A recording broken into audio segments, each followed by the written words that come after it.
Giving is important for receiving. For spiritual seeker, this is the most important essence of all masters.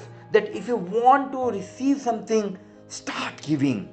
I've heard of a saying, if you cannot do big things, do small things in a great way because everything counts. Warm welcome to Mystic World Awaken to Abundance Weekly podcast with me. I'm Sakshi Narendra.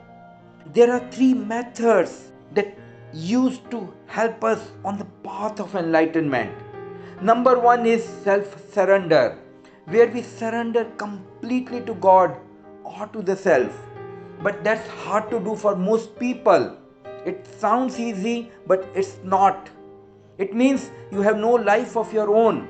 You surrender completely and totally everything to God. Totally. Every part of your life goes to God.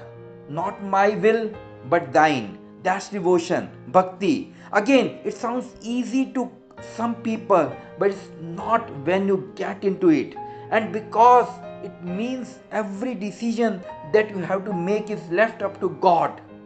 You give your mind to God totally, completely, and absolutely. And that leads to self realization. In Indian mythology, surrender has a different meaning. The Western theory talks about surrender as something when you get defeated. But Indian mystics talks about surrender as a means of love. There is surrender in love too, not just in war. There is a defeat in war too, but that is only defeat. There is defeat in love too, but defeat in love is victory. One who has learned to lose in love has learned the art of winning. A disciple surrenders to his master. It is not like an enemy surrenders to his enemy, like Porus surrendered to Alexander. It is not that kind of surrender. When Indian mystics talk about surrender, it has a bigger meaning. It means you have reached a place where you can rest. Now you don't have to fight. Now you will lose if you fight. Now, if you lose, you will win. Now, number two is living with awareness, becoming the witness, Sakshi, watching yourself completely, continuously, watching your thoughts, watching your actions, sitting in meditation, and watching what goes on in your mind. Not trying to change anything or correct anything, but just observing, becoming the witness to your thoughts in meditation and to your actions in the waking state. Little practice in day to day activities can really help you in becoming the witness. While you take your food, just witness yourself. Enjoy the delicacies, the taste of food. While you take a walk in the garden, observe your body moving. Feel the sweat and experience the wind touching your body. While you are listening to this podcast, just become observer and experience how the mystic voice is going through your ears and into innumerable sensory organs, and you are able to hear the voice. And now, number three is self inquiry, asking yourself, to whom do these trouble come? To whom does this karma come? To whom does this suffering come? It comes to me. Well, what is me? I am me. Who am I? From where did I come from? And following the I to its source. In the moment you forget that, you feel bad. Do you feel bad? In a moment when you forget, you are sad. How do you feel in that moment? In other words, practice of self inquiry when you feel hurt and emotional pain, sadness, frustration, anger, resentment, or disappointment. Ask yourself, who would I be without that feeling or emotion? Next time, if somebody hurts you, ask yourself a follow up question. Did they hurt you, or did they trigger your old wounds from the past or childhood that were already within you. This self-inquiry will help you in detachment from your body, thoughts, and emotions.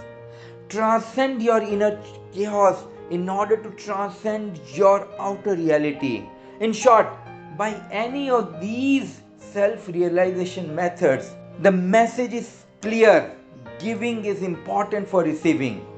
It may be by way of surrender or by self witnessing or self inquiry.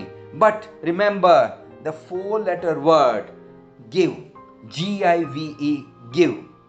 Start giving if you want to receive. Exchange of energy is must. It is not the question of amount, but the feeling that you attach to it that prepares you for receiving.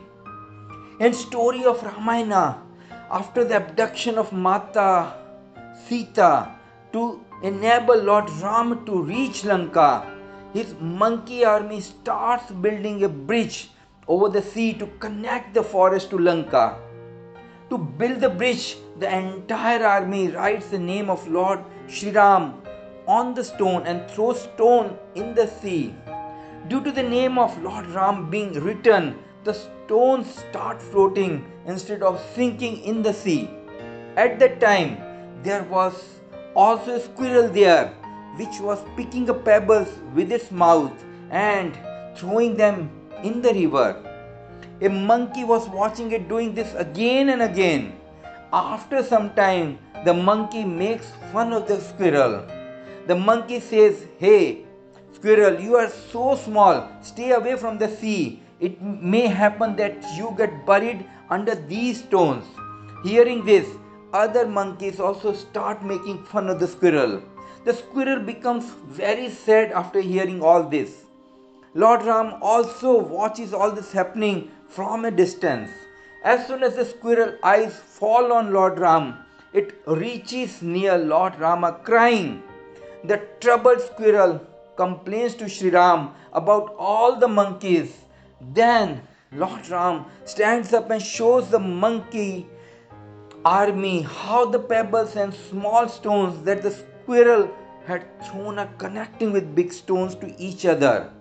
Lord Rama says, if the squirrel had not thrown these pebbles, all the stones thrown by you would have been scattered here and there. It is the stones thrown by the squirrel that are holding them together. The contribution of the squirrel in building the bridge is invaluable as a member of the monkey army. Lord Rama blessed the squirrel for the offerings. Life transformation starts when one realizes this importance of giving for receiving.